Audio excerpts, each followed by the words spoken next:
নমস্কার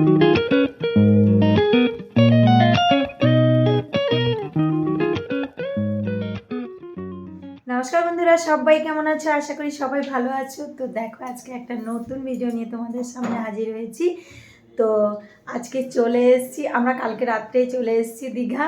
তো আজকে সকাল হয়ে গেছে, এখন পুরো মনটা খারাপ, কালকে থেকে বেরোতে পারিনি, অনেক বৃষ্টি হচ্ছে। আমরা অনেকজনাই এসেছি, সবাইকে দেখাবো পরে, সব যার যার রুমে আছে। তো আমার একটা দিদি এসছে, তো ও করে নিয়েছে চা, এখন লিকার চা, সব খেয়ে দিয়ে বেরোবো। এতই আবহাওয়াটা এতটা খারাপ, বুঝতে পারিনি যে এতটা খারাপ হয়ে যাবে, কিন্তু খারাপ হলেও কী করা যায়, এত দূর থেকে যখন এসছি একটু ঘুরতে তো হবেই, বাচ্চাদের নিয়ে বেরোতে হবে। কিন্তু যখন তখন বৃষ্টি পড়ছে, এখান দিয়ে দেখছি আমি, এখানে একটা জানলা আছে, জানলাটা দিয়ে বারবার দেখছি যে কী বলতো, বাইরের খুব মানে এত আবহাওয়াটা খারাপ, পুরো অন্ধকার করে মেঘ করে আছে। এখন আমরা বেরোবো, যাচ্ছি, দেখি মোহনা। আর আমাদের প্ল্যান আছে কি বলতো,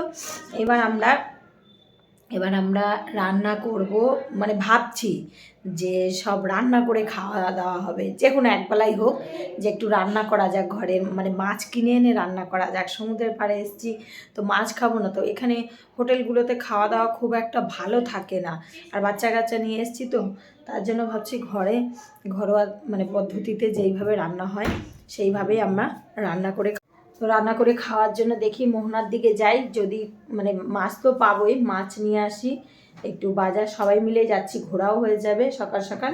এসে নিয়ে বৃষ্টির মধ্যে আর কী করবো, প্ল্যানটা পরে তৈরি হলো জানো, রান্না করার প্ল্যানটা কালকে রাত্রে তৈরি হলো, যে এত বৃষ্টি যখন বাইরে বেরোতে পারছি না, তাহলে সবাই মিলে পিকনিকের মতো রান্নাই শুরু করে দিই।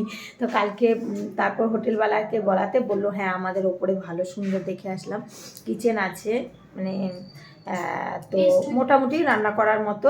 তো সবাই মিলে বললাম যে শুধু এত বৃষ্টি, বাইরে তো বেরোতে পারছি না, তাহলে সবাই মিলে রান্না বান্না করি না। ওই সকালবেলায় সকাল সকাল সমুদ্রটা এত ভালো লাগছে, আর একটু দূরে যাব, সেখানে সূর্যের হালকা একটু ছায়া, মানে ছাপটা পড়ছে জলের মতো, তাতে আরও সুন্দর লাগছে। আর এসছি আমরা সব এই যে এখানে মোহনাতে, দেখি কি মাছ নেওয়া যায়। বাপরে, লোকের মেলা লেগে গেছে এত সকাল, কেননা কালকে বৃষ্টির জন্য কেউ বেরোতে পারেনি, আজকেও নাকি বৃষ্টি আছে।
করব সবাই মিলে।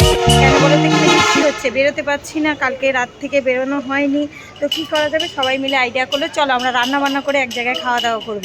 তো কি কি রান্না হচ্ছে, সকালবেলা গিয়ে মাছ টাছ কিনে নিয়ে এসেছি, তো কি কি রান্না হচ্ছে সেগুলো একটু শেয়ার করছি তোমাদের সাথে। সাথে থাকো আর দেখতে থাকো, আর যারা নতুন দেখছো অবশ্যই করে আমার চ্যানেলটিকে সাবস্ক্রাইব করে নিও আর পাশে থাকা বেল আইকনটি ক্লিক করে দিও, ঠিক আছে। দেখো বললো যে ছাদে একটা রান্নার মানে রুম আছে, এমনি কিছুই না, তো এখানে ভাড়া নিয়ে সব রান্না করা যায়। তখন আমরা ভাবলাম যে রান্নাটা সেরে নিই। তো দেখো এখানে ঝুলছে রসুন, আর এখানে আমার দিদি করছে মাছ। আমরা মাছ কিনে নিয়ে এসেছি সমুদ্রের, ভোলা মাছ আছে, শঙ্কর মাছ আছে, এই যে এগুলো ধোয়া হচ্ছে আর রান্না করবে। দেখো এখানে দেখাচ্ছি রান্না হচ্ছে, এই দেখো এখানে কাটা হচ্ছে আলু, এই যে হামুলদেশটা দিয়েছে, আমরা পেস্ট মশলাও এনেছি, আর এখানে চাপানো হয়েছে, এই যে চাপানো হয়েছে ভাত। তো সব কিছু রেডি করা হচ্ছে। তো রান্না বান্না মানে কতটা কে করছে সব কিছু শেয়ার করবো, ঠিক আছে। চলো সারাটা দিন সাথে আমাদের দেখো রান্না হচ্ছে। এই দেখো ভোলা মাছ দেখিয়েছিলাম, ভোলা মাছ হয়েছে সর্ষে দিয়ে, আর এখানে হচ্ছে এই যে শঙ্কর মাছটা হচ্ছে। এখনো ডাল হয়নি, ডালের জন্য এই যে আম টাম সব কেটে রাখা হয়েছে। তো এই রান্নাটা কমপ্লিট হোক, তারপর রান্না আমাদের হয়ে গেছে। পেছন থেকে একজন এসে উঁকি মারছে, ওই দেখো আরেকজন। তো এখন আমরা বেরোবো উদয়পুর, ওটার জায়গার নাম, তো ওখানে একটু দেখে আসি। তারপর আজকে আর বিচে আমাদের এখনো পর্যন্ত যাওয়া হয়নি, তো দেখা যাক যাওয়া যায় কি না। তো ওখান থেকে বুঝতেই পারছো এখন দেখছি কি পুরো মানে কি একটু রোদ উঠেছে, তো সবাই ভাবলো যে চলো একটু ঘুরে আসি। রান্নাবান্না কমপ্লিট আর এখন আমরা যাচ্ছি, চলো উদয়পুর গিয়ে পারলে শেয়ার করবো তোমাদের।